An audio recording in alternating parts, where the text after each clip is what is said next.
بسم الله الرحمن الرحيم. عن أبي عبد الله جابر بن عبد الله الأنصاري رضي الله تعالى عنهما قال: كنا مع النبي صلى الله تعالى عليه وسلم في غزاة فقال: إن بالمدينة لرجالا ما سرتم مسيرا ولا قطعتم واديا إلا كانوا معكم حبسهم المرض وفي رواية إلا شركوكم في الأجر. رواه مسلم. ورواه البخاري عن أنس رضي الله تعالى عنه قال: رجعنا من غزوة تبوك مع النبي صلى الله تعالى عليه وسلم فقال: إن أقواما خلفنا بالمدينة ما سلكنا شعبا ولا واديا إلا وهم معنا حبسهم العذر. حضرت جابر رضی اللہ تعالیٰ عنہ سے روایت ہے کہ ہم رسول اللہ صلی اللہ علیہ وسلم کے ہمراہ تھے ایک غزوہ میں.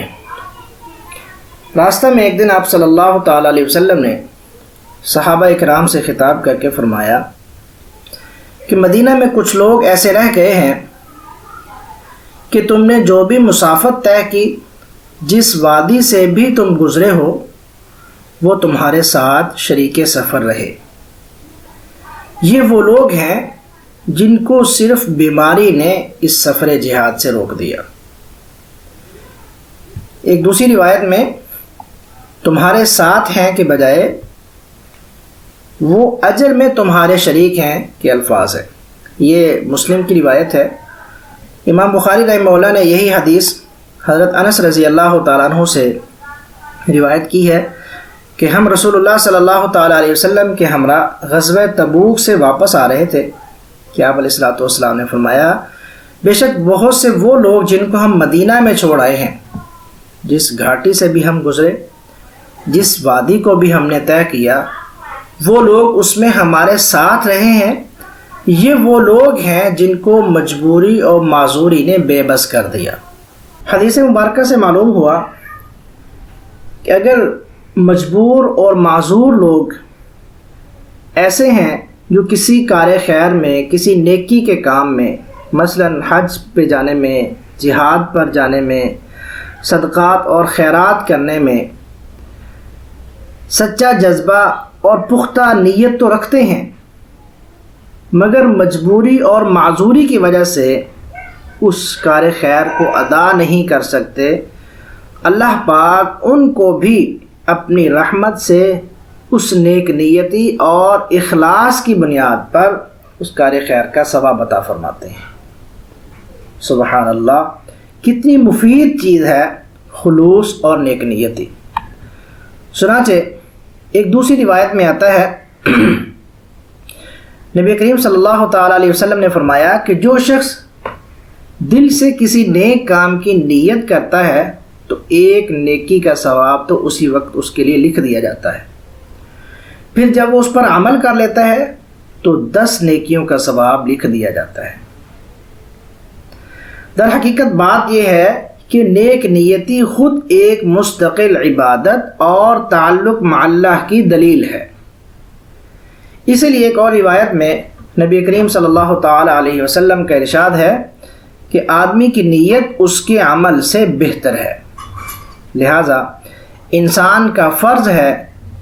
کہ ایسے نیک کام جو اللہ پاک کی رضا، اس کی خوشنودی اور قرب کا موجب ہیں، اگرچہ ظاہری اسباب و وسائل کی بنا پر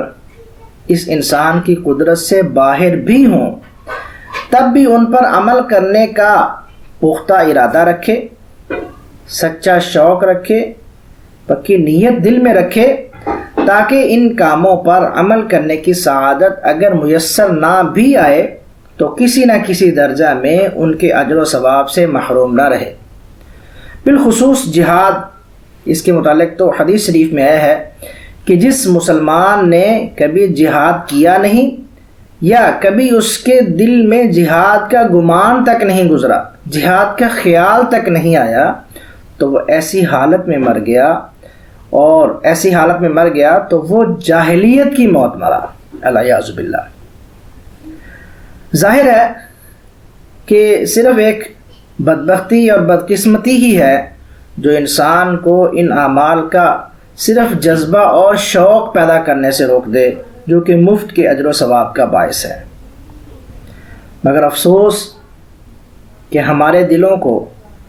دنیاوی اغراض و خواہشات نے ایسا مردہ بنا دیا، جیسے ایک شاعر کہتے ہیں، کارواں کے دل سے احساس زیاں جاتا رہا، کہ چیزیں ہمارے سے ضائع تو ہوئی، اس سے بھی بڑا مقام افسوس یہ ہے کہ ان چیزوں کے ضائع ہونے کا احساس ہمارے دل سے جاتا رہا۔ یہ سب کچھ ایمان یعنی اللہ پاک کے ساتھ تعلق کی کمزوری کا نتیجہ ہے۔ اللہ پاک کے ساتھ ہمارا کمزور تعلق ہے،